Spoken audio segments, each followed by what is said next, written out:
Muy buenos días, amigos, socios del Centro de Excelencia en Gestión Humana, CEG.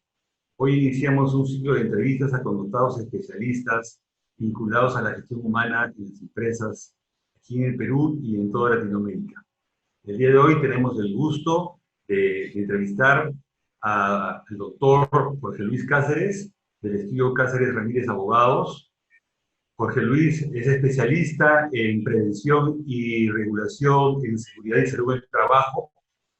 Cuenta con una importante experiencia laboral, habiendo últimamente tenido el cargo de Superintendente Nacional de Fiscalización Laboral de la SUNAFIL. Jorge Luis, muy bienvenido. Muchas gracias por aceptar nuestra entrevista el día de hoy. A ustedes, Néstor, y un abrazo grande a los amigos del Centro de Excelencia en Gestión Humana. Creo que una gran iniciativa para mejorar la reflexión en los temas de recursos humanos y gestión del riesgo laboral en el Perú. Muchas gracias. Sin más, entonces empezamos con las primeras preguntas. Y claro, dentro de tu experiencia y expertise, y dado el contexto actual de la crisis sanitaria global que vivimos por efectos del COVID-19, ¿consideras que las autoridades competentes, en este caso en nuestro país, están siendo claras y coherentes en las normas y regulaciones que están aprobando durante la cuarentena en materia de seguridad y salud del trabajo? Yo creo que es una pregunta muy valiosa, dado en cuenta la particularidad de segmentación que existe en la economía peruana. Básicamente, entre el 60 y el 65% de la economía es abiertamente informal. Esto es, la capacidad de regular solo se refiere al 35% de la economía peruana y fundamentalmente a las industrias que de alguna forma son el soporte del Producto Bruto Interno peruano. Creemos que por un lado el gobierno ha dado señales claras que el confinamiento es la mejor opción en este momento para prevenir la expansión del COVID-19. Sin embargo, hay cosas por mejorar. Y creo que una de las cosas principales por mejorar es, de alguna forma, tener una corresponsabilidad en la gestión sanitaria de los trabajadores. Me explico. En ese momento, la regulación está llevando a ver que el empleador sea el único responsable de la gestión de la salud de sus trabajadores. Esto de las pruebas tiene que hacerlas básicamente el empleador, con los riesgos propios que significa no ser una entidad de salud. Les doy un ejemplo. En el ejemplo australiano, en el caso de Western Australia, todas las labores de identificación del COVID-19 lo hace el servicio de salud y coordina con los empleadores para que den las facilidades para que eso lo puedan realizar. De esta forma, el tamizaje se vuelve individualizado. Lo pongo en otros términos. El principal responsable para que no se expanda el COVID-19 es la persona, esto es el trabajador. El trabajador y la persona tienen un deber esencial. En el momento que pisa el espacio público, está pisando básicamente un espacio que no le pertenece. Y ese espacio público solo puede ser en estos momentos ingresado por personas que se encuentran saludables. Entonces, lo primero que debe hacer el trabajador y la persona es establecer todas las reglas de control desde ella misma, en coordinación con las autoridades del Estado, de forma tal que cuando llega a las puertas del empleador, el empleador realiza un tamizaje complementario, pero no principal. Creo que el enfoque de allí creo que es crucial, porque trasladarle toda la responsabilidad del empresariado importa trasladarle la responsabilidad a 1000 empresas, no más, que tienen esa capacidad para poder abordar e incluir los costos. Lo demás sería engañarnos. Creo que no es lo más conveniente en estos momentos. A pesar que la formalidad es minoría, pero tu punto importante es que a pesar de esto hay empresas formales que posiblemente se vean complicadas el poder implementar esta regulación. Es correcto, porque la pregunta de fondo es, y es una autocrítica a todos nosotros, la nueva Ley de Seguridad y Salud del Trabajo se expidió en 2011. Muy pocas empresas han logrado implementar y concientizar a sus trabajadores y un clima laboral adecuado para el trabajo seguro. Me refiero a los propios riesgos creados por la empresa. básicamente la salud ocupacional se entendía solo tomar exámenes médicos ocupacionales y una vigilancia muy desde afuera. No se vigilaba a las personas con factores de riesgo, no se vigilaba a las personas con restricciones en salud, menos las personas con discapacidad. Eso era un tema que lo internalizaba la empresa. Este proceso de aprendizaje nos ha estallado en una situación como el COVID. ¿Qué quiere decir? Nosotros nos preocupábamos más por los accidentes de trabajo que por la enfermedad profesional. La enfermedad profesional solo era tema de mineros, temas básicamente de silicosis o temas de hipoacusia. Y hemos perdido la vigilancia de las enfermedades crónicas que eventualmente no han sido generadas por el empleador, pero sí afectan necesariamente en la realización de un trabajo seguro. En una mirada como esta, el tema de fondo es lo que muy bien señalas. Las empresas, muchas de ellas no están preparadas para hacer vigilancia médico-ocupacional y menos para hacer análisis epidemiológicos o hacer evaluación clínica que corresponde a un propio acto médico. ¿Qué debería significar eso? Creo que hay dos miradas muy fuertes. Una, sí habrá responsabilidad de las empresas que desafortunadamente se encuentran alejadas de centros urbanos o centros de salud, porque van a tener que asumir el riesgo, principalmente petroleras y mineras. Pero las empresas industriales en centros urbanos, creo yo que tienen que tomar una reflexión muy importante. Si toman la decisión de hacer actos médicos, de hacer vigilancia epidemiológica en los términos que señala la norma, tienen que hacerlo con responsabilidad. Porque un error en este momento puede importar consecuencias no solo administrativas, sino inclusive penales. Porque va a tener que haber un deber de vigilancia de parte de las empresas de cumplir con la ley. Y eso va a ser fiscalizado principalmente por SUNAFIL. Este comentario que estás diciendo, José Luis, me lleva a recordar lamentables accidentes fatales que tuvimos aquí en la ciudad de Lima hace unos meses o un año. Y a preguntarte si consideras que la ley y su reglamento de seguridad y salud en el trabajo son suficientes, están siendo suficientemente potentes para atenuar y eliminar estos alarmantes índices de siniestralidad laboral. Te comento, Néstor, en el tiempo que estuve de superintendente fui parte invitado del Consejo Nacional de Seguridad y Salud en el Trabajo. Es un gran intento, un gran espacio para la colaboración, pero creo yo que somos un país joven y en realidad no le hemos prestado mucha importancia a los temas de seguridad. Con esto quiero responderte que finalmente no hubo una gran reforma para poder generar un ambiente favorable en las empresas y en los sindicatos para discutir esos temas. Los sindicatos en su mayoría discutían estos temas para mejorar sus condiciones salariales. Y las empresas no lo podían discutir porque no tenían un poco la idea muy clara de cómo se internalizaba en esto el costo, y los propietarios no querían internalizar los costos porque los hacían menos competitivos. Además, la queja simple era esa: yo lo hago, pero mi competidor no lo hace.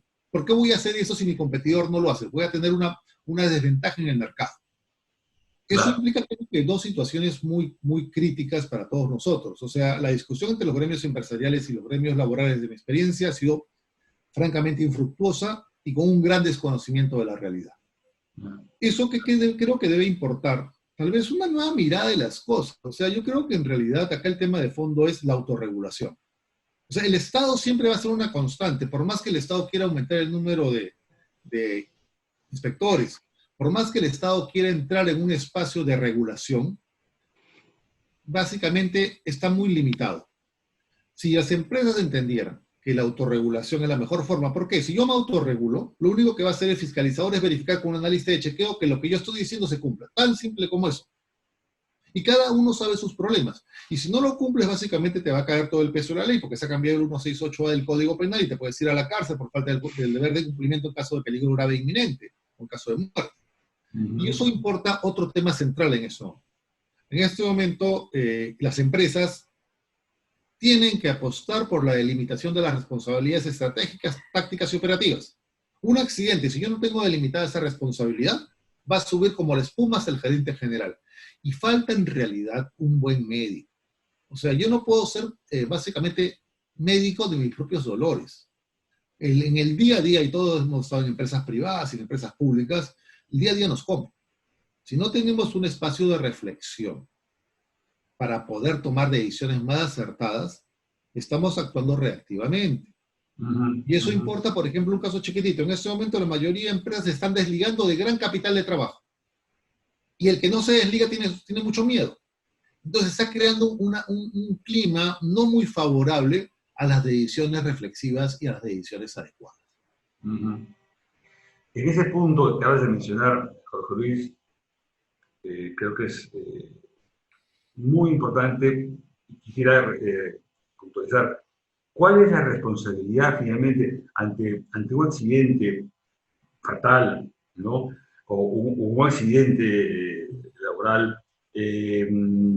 ¿Hasta dónde llega esa responsabilidad según el Código Penal, ¿no? Al gerente general, al gerente encargado, al accionista. ¿Cómo está eso? ¿Cómo se maneja ese tema? ¿Qué cosas podemos hacer? Sí. Ahí hay dos temas de fondo. En primer lugar, la norma original que modifica el Código Penal es la que actualmente existe. Lo que sucede es que en el 2014, por iniciativa de los gremios empresariales, se modificó esta norma y se dijo que antes que ocurriera el ilícito penal tenía que haber una previa verificación de SUNAFIL. Lo que hacía inviable o totalmente este tipo penal, porque SUNAFIL no iba a estar antes de un accidente mortal. Sobre esa mirada, ¿qué sucede aquí? Sucede que el tipo penal solo se aplica cuando hay un incumplimiento deliberado del empleador de sus obligaciones legales. ¿Qué significan las obligaciones legales? El deber de prevención. Es decir, que yo, conociendo la situación grave de un peligro ahí inminente, no haya hecho nada. Entonces la pregunta viene aquí. ¿Quién conoció? Doy un ejemplo. Si, por ejemplo, llego al directorio y tengo información que básicamente tengo mucha gente en trabajo en caliente, trabajo en altas temperaturas, en socavones, y el directorio no aprueba el aumento de fondos para ese tema, es responsabilidad del directorio. Y no es responsabilidad del gerente si el gerente tomó la acción y básicamente el directorio no le hizo caso. Entonces, hay una cadena de responsabilidades. Si el directorio dio los recursos, el gerente tomó la decisión, se lo dio al gerente de operaciones y en el trayecto entre el gerente de operaciones y el gerente de logística no compraron los equipos y la gente se murió, se corta la responsabilidad. El tema de fondo que eso debe existir regulatoriamente. Sin embargo, cabe anotar que de acuerdo a la Ley General de Sociedades, básicamente el gerente general es el responsable legal. Él va a tener que afrontar un proceso judicial y deslindar su propia responsabilidad y explicarlo en sede administrativa y en sede jurisdiccional al fiscal que hay un conjunto de responsabilidades legales que se han distribuido y que todos en su espacio han cumplido con sus actividades y sus tareas. Y el que no cumplió será responsable. En el Perú actualmente, ¿sabes de quién es la responsabilidad? Del muerto. Muy importante. Qué importante lo que estás diciendo, Jorge Luis. Y ahora que estamos en esta cuarentena, en esta crisis sanitaria, y que nos hemos visto obligados todos al trabajo en casa, sabemos pues que el empleador debe establecer reglas de protección general y de protección en particular para cada uno de los empleados que están en su casa. ¿Cuáles son, desde tu punto de vista, esas responsabilidades que el empleador debe de asumir y tener claras para enfrentar esta situación actual de trabajo a distancia? Yo creo que dos situaciones bien particulares. La primera, el tema del trabajo remoto es una excepción a la regla general del teletrabajo. El trabajo remoto, por la regulación actual, es obligatorio, es mandatorio. Segundo, por la situación actual no se ha podido verificar las condiciones de trabajo del teletrabajador, porque es imposible por la pandemia. Tampoco se ha podido hacer cambios en los puestos de trabajo porque todo se ha adaptado inmediatamente. Entonces tenemos una suerte, te diría yo, de casi marcha blanca, digamos, del trabajo remoto. Sin embargo, creo que dos cosas fundamentales. Primera cuestión, yo no puedo poner en trabajo remoto en ese momento una persona que por sus condiciones físicas, psicológicas y mentales pueda ser afectada por el trabajo remoto. Si yo tengo conocimiento como empleador, que yo tengo, por ejemplo, Jorge Luis, sufre, ¿sabes qué? De ansiedad muy grande a la presión laboral, que es lo que pasa con el trabajo remoto en ese momento. Jorge Luis sufre presión muy grande, básicamente de estar en un espacio pequeño porque tiene que moverse. Jorge Luis era vendedor y ahora lo estás poniendo a trabajar desde la computadora. Si eso genera que Jorge Luis esté medicado, que Jorge Luis pueda tener algún tipo de prejuicio de su salud mental o física, y lo sabe el empleador, allí puede ser sancionado. El tema de fondo es el conocimiento del empleador de la situación de Jorge Luis. porque Jorge Luis no puede oponerse a las órdenes. Solo se puede oponer a las órdenes Jorge Luis cuando hay un peligro grave e inminente objetivo. Y eso sí tiene que tener claro el empleador. Si Jorge Luis le informa al empleador, oye, ¿sabes qué, empleador? Estoy con problemas serios. Por favor, dame licencia sin goce de remuneración, con goce de remuneración. El problema está que todos tienen que alimentarse en este momento. Es deber del empleador, en su caso, en los casos que estoy comentando, ahora, sí de alguna manera establecer una medida de control. O lo manda de licencia con goce de remuneración o paga con goce sin remuneración. Pero lo peor que puede hacer, sabiendo las circunstancias físicas o mentales de un trabajador, es ponerlo en la posición de riesgo. Y eso entraríamos en los supuestos de la respuesta anterior. Claro, claro. En esa línea, Jorge Luis, ¿qué están haciendo los empleadores, las empresas, para identificar justamente lo que mencionan, los riesgos del puesto versus las condiciones de salud del trabajador? Yo creo que hay dos cosas esenciales. Las empresas que hicieron su tarea y tenían básicamente un trabajo de los exámenes médicos ocupacionales, tenían un buen monitoreo de vigilancia médico ocupacional y identificaban adecuadamente los puestos, no tienen mayor problema. Lo que me preocupa son cuando yo te cambio de puesto, de un puesto de campo a un puesto de oficina, o te genero un puesto diferente a mis condiciones. Porque como la mayoría de gente ha tenido que pasar de campo a oficina, me están dando una computadora y te deseo la mejor de las suertes. ¿Qué es lo que debe hacer la empresa? Primera cuestión, vigilancia médica ocupacional con sus teletrabajadores. Segunda cuestión, básicamente un monitoreo efectivamente y comenzar a tomar declaraciones juradas de los trabajadores respecto a su situación de salud. Tercera cuestión, monitorear adecuadamente las jornadas. Las jornadas ahora se vuelven muy equívocas. Como todos estamos en la casa, todos nuestros horarios han cambiado. Y de pronto tienes al trabajador con la ansiedad y el estrés de atender a su familia. Los chicos acostados de su mesa de casa, porque no tienen oficinas, nadie tiene armado una oficina en su casa. Y lo tercero, muy importante, que en realidad ahora ha cambiado el esquema del derecho del trabajo en un aspecto. Antes yo ponía a disposición mi fuerza laboral a favor del empleador por un periodo o un plazo determinado. Ahora ya no. El trabajo remoto ahora me habla de productos y resultados específicos en cada día. Entonces, como no estamos acostumbrados a esta dinámica, puedo pasarme más horas y se la está cargando el propio trabajador. Porque el empleador ahora sí tiene un mayor poder de fiscalización. En algunos trabajos, en otros obviamente solo lo tiene en la computadora para ver qué cosas hace. Este primer caso, comento, sí merece un monitoreo de vigilancia médica ocupacional. ¿Por qué?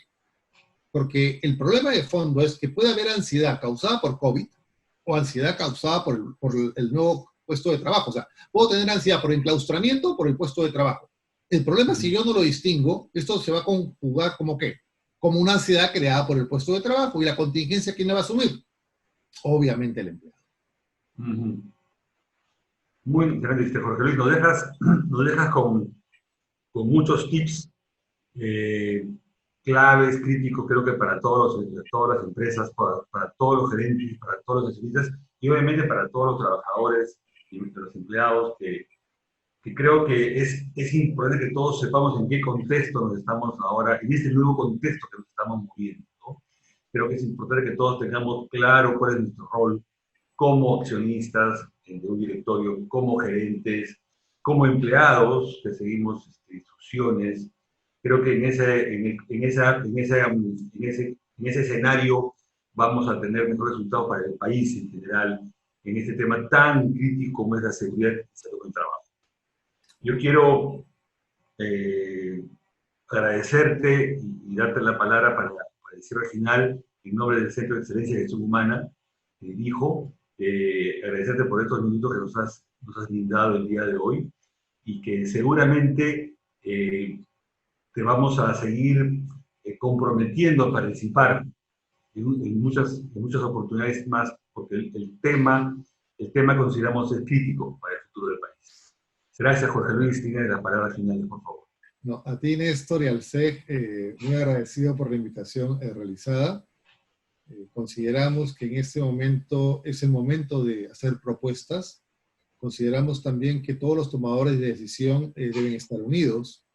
Y no olvidar un tema central, que las organizaciones sindicales también tienen algo que decir. Es momento también de escucharlos y que ellos también tengan una postura proactiva y no solo crítica de la situación empresarial. Muy amable, Néstor y amigos, por darme la oportunidad de conversar con ustedes. Hemos estado conversando con el doctor Jorge Luis Cáceres, director del estudio Cáceres Ramírez Abogados, quien amablemente nos ha brindado estos minutos para estas reflexiones tan importantes para nuestro país. Gracias, Jorge Luis, que tenga muy buen día. Hasta luego.